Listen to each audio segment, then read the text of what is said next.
Ladies and gentlemen, welcome back to Somos Moss, the official podcast of Somos Moss NM, and your source for the latest news and notes on New Mexico United and the New Mexico Runners.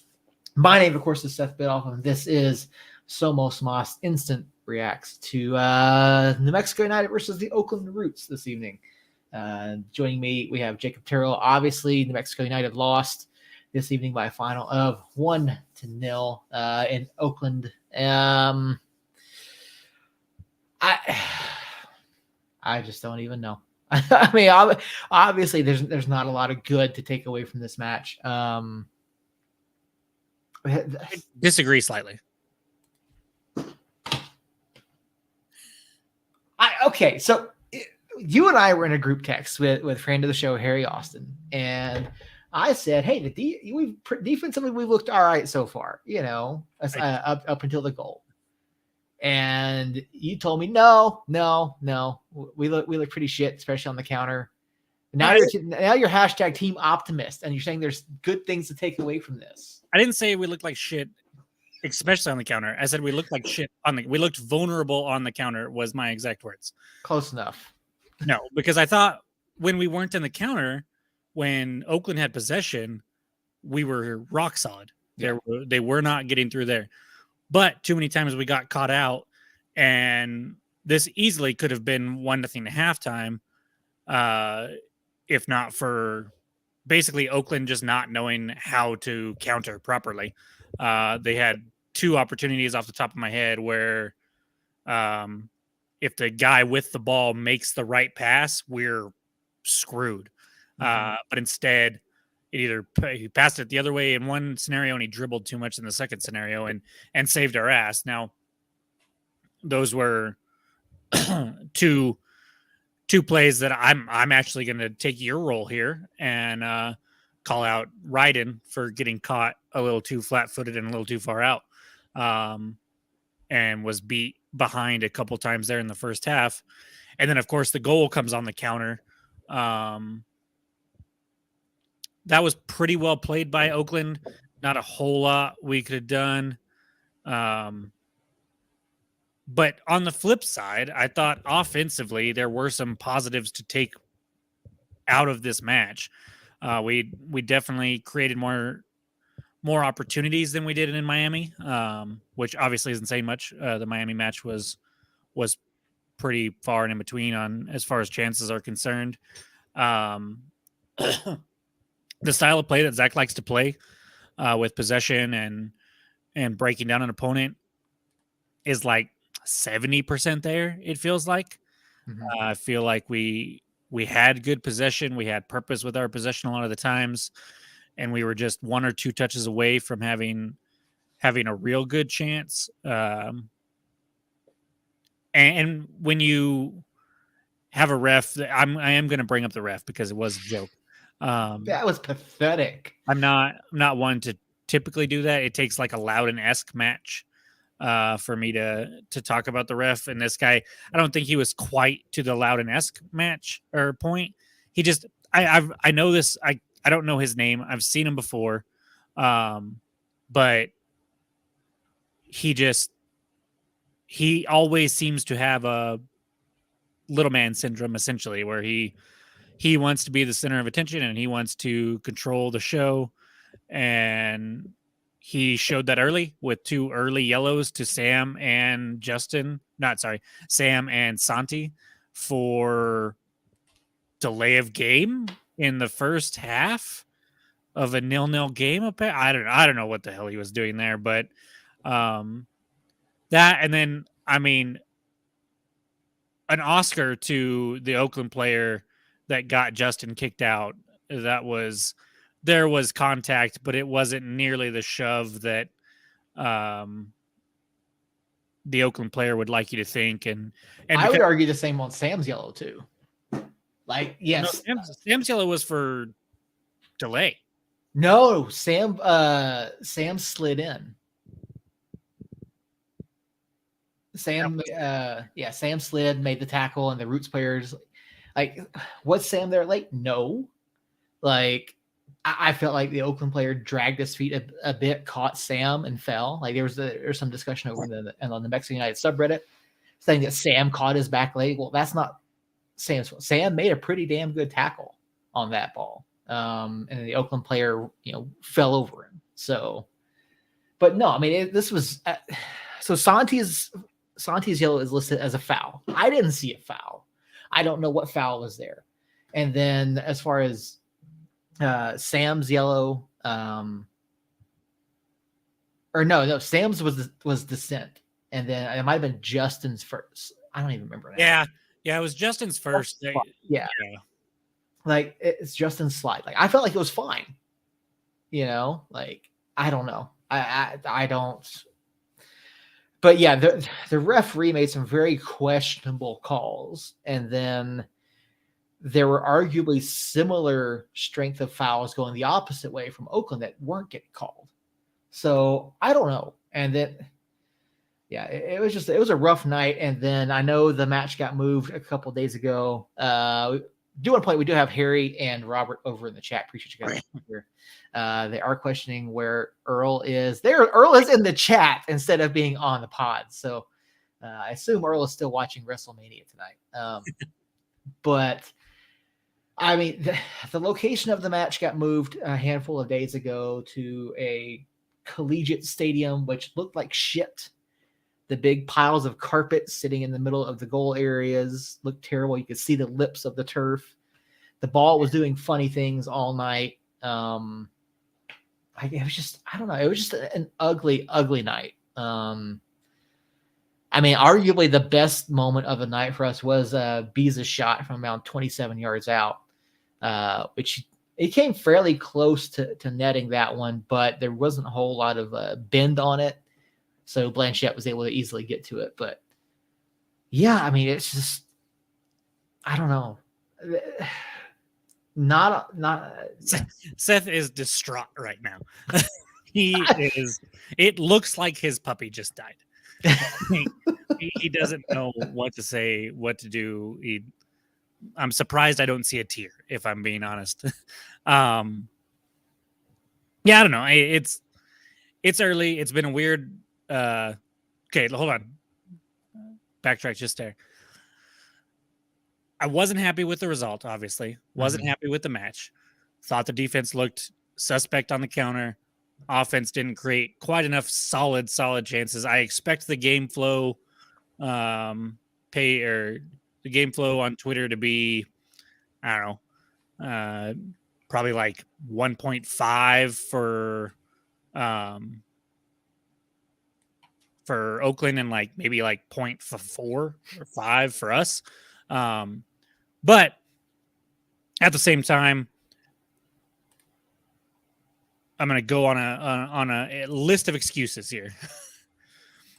And I'm sure I'll get called a homer at some point, but I think there's a couple valid ones in there and then a couple we just didn't play good. But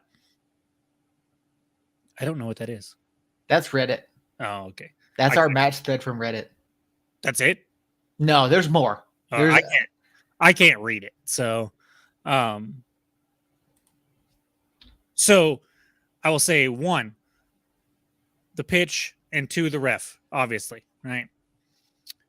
3, I will say we've had 2 matches in a month, whereas a lot of teams have had 3 or 4.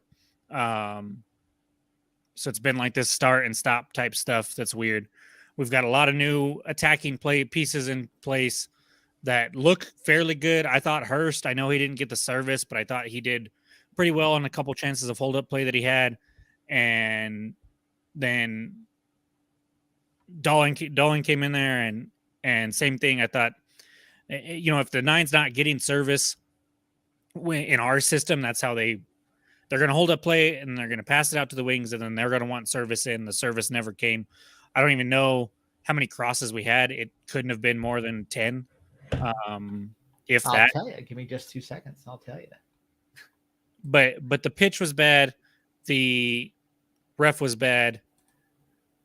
Oakland played a very good game, though. I think Oakland came out and, like I said, when they had possession, they didn't look great, but on the counter, they definitely knew how to exploit our back line and probably could have done a better job at that, at least in the first half.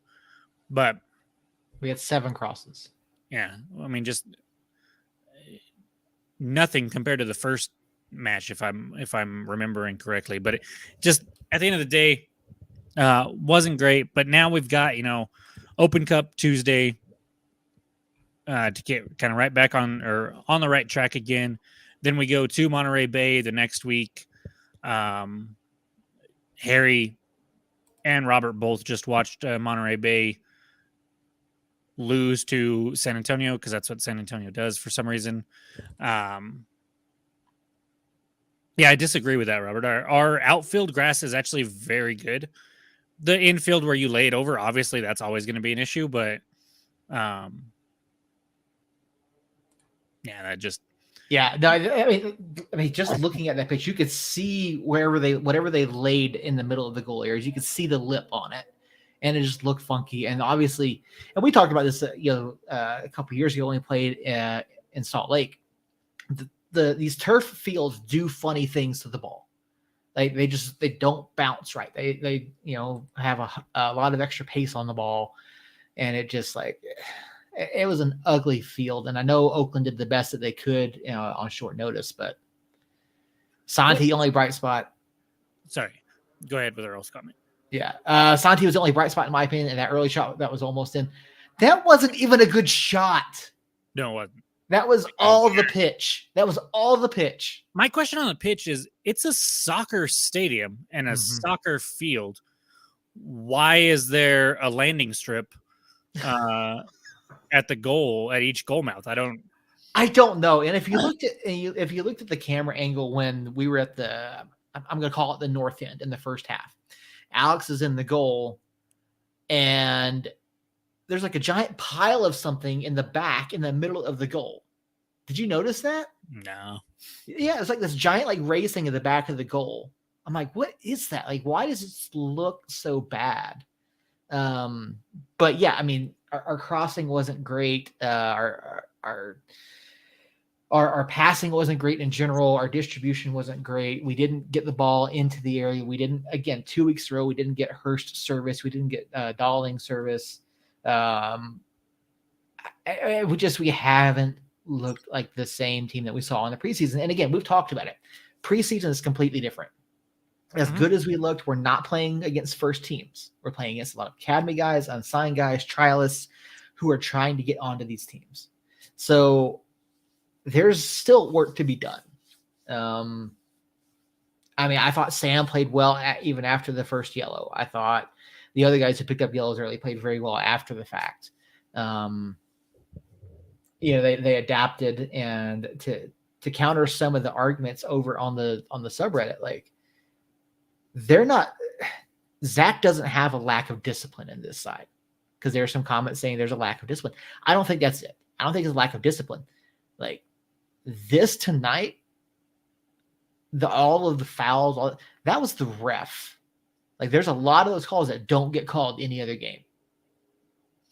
Yeah, and I actually thought we did a good job of actually keeping our cool, even though the ref was on a power strike, whatever you want to call it. But I thought we did a pretty good job of keeping our cool and stayed pretty disciplined throughout the match. And there at the end too, when the referee somehow heard something from across the pitch and came over and yellow carded 2 people on the bench, well, he yellow carded an assistant, and then somebody said something as he was walking away that he didn't like, but who knows? And then he carded Hurst, and Hurst said, "I didn't," because he heard he scream, he didn't do it. He didn't say it. So who knows? Who knows what happened or what that referee thought he heard or whatever. But I mean, there's a lot to do. And you mentioned the Open Cup coming up on Tuesday. Maybe it's a chance to reset. But I mean, really, how much of a reset is that going to be against UDA? UDA at NMSU, at Rio Rancho High School. Well, I mean, if we come out and lay an egg, then it's going to suck and not have a positive effect whatsoever. But if we can come out and win that game handily, then at the very least, it's going to be a little bit of a confidence boost going into Monterey Bay, a team that I don't know if you had them in the playoffs. I definitely did. haven't looked nearly as good as I was expecting them to look.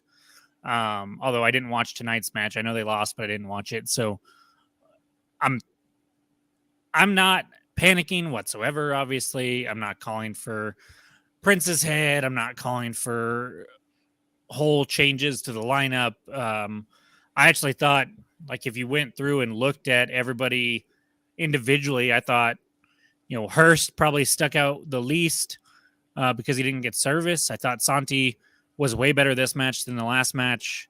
I thought Weehan coming in there made a difference, at least in the first half. I think it was like the 30th minute he made a run on a Seymour ball that broke like 2 lines and let it go to Hurst, and then curled back and had a pretty little run of play there that I think it ended in like half a chance or so, but it reminded me of the things that Hurst can do on a positive note, or not Hurst, sorry, Weehan can do on a positive note, and that creativity that he can bring, the things that he does that we don't really have anybody else that is that creative in the midfield. And so I think there are a couple things to build on, and definitely a few things to work on. That transition defense for sure needs to be looked at. But there was a guy on Facebook that mentioned blame the coach because we've got really good players and stuff. And I agree that we have really good players. And they blamed coach's mindset, which I didn't quite understand, because this goal that we gave up was a product of pressing too much. Like, we had the ball, we were getting forward, we got forward a little too much, and that left space in between us or in behind us. So I don't know. It was a weird game.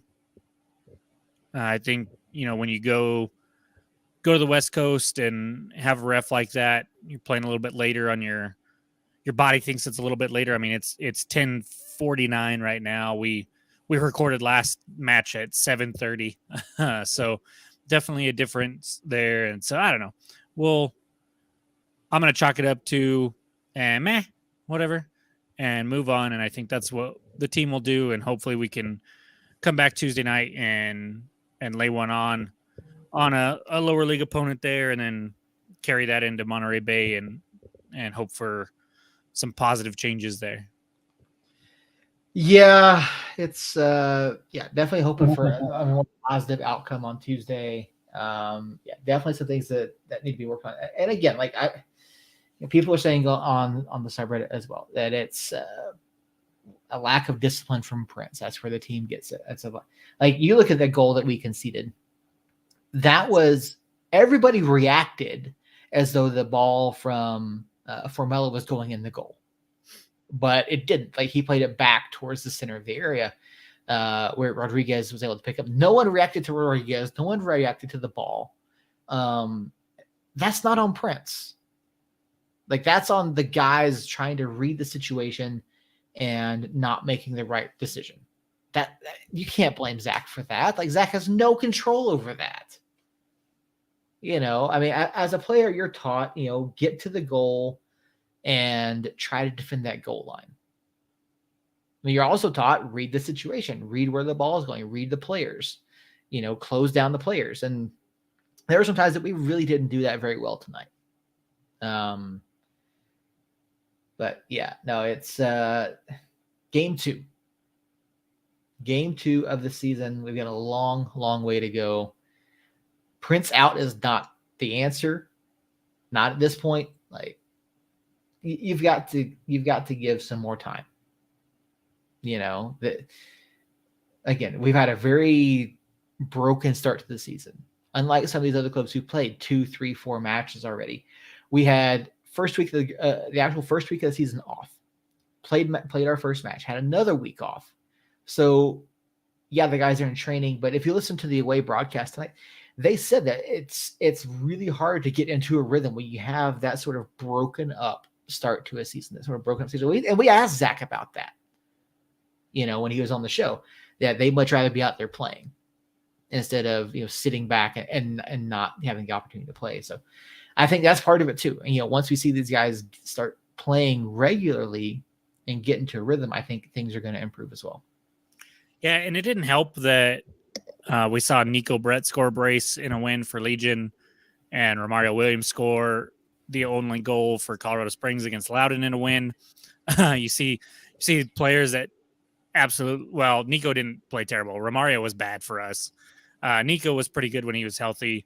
You see them leave and then score for their teams and lead them to victories this week of all weeks. It makes this sting just a little bit more, but like I said, at the end of the day, you chalk it up as meh. You look at what you need to work on, look at what you did good, and you take that with you the rest of this week in an Open Cup and then going into Monterey Bay and we see what happens. I think we come out and play pretty good at Monterey Bay the way I'm feeling right now. I think we're going to be pretty upset. Justin being out for that Monterey Bay match is going to be interesting to see what we do there to replace him. If it's just as simple as bringing on, one of the new guys to replace him, or if we shift things around, we'll just have to see. But yeah, I mean, we knew that when we did these live reactions after losses, it was going to be a little tricky, depending on what happened. And I mean, there was still plenty to talk about on this one. I'm just done whining and complaining about it, and I'm already kind of, even though it's only been an hour basically since it ended, it's okay, on to the next one. It is what it is. Oakland's a solid squad. It's not like we did this against Loudoun. It's not like this was the Loudoun match of 2021. I mean, this is an Oakland squad that has made the playoffs both years that it's been here, has some talented players. Definitely, I mean, I thought looked pretty good today. I thought it was a fairly even match. And then their talent just ended up finding a way to find the back of the net before we could, and then kept us out of it. So you just kind of sigh and move on. And then around the league, though, I did want to mention that Lou City just got wrecked 5-0 to Sacramento, and that's weird to me because Sacramento is good, but 5-0. The only thing I think, if I'm not 8 goals in 2 matches that they conceded. If I'm not mistaken, Lou City had like 3 West Coast games out of their first 4, though, which is weird. And they just I know they were missing a lot of players against El Paso. I think they got some back. I looked at their team sheet. They had Weidner back. They had Ownby back.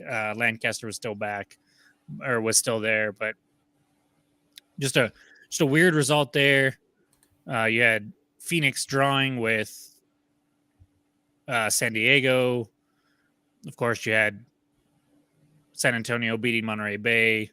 Their Lou City's first 4 games are all against Western Conference clubs.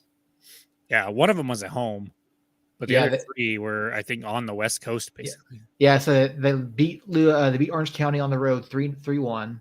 They beat Monterey Bay 1-0. Then they lost at home to El Paso. And now they lost on the road to Lou City. Or I'm sorry, to Sacramento. I apologize. So yeah, 8 goals conceded in 2 matches for Lou City. I would be real interested to see what's going on there. Yeah.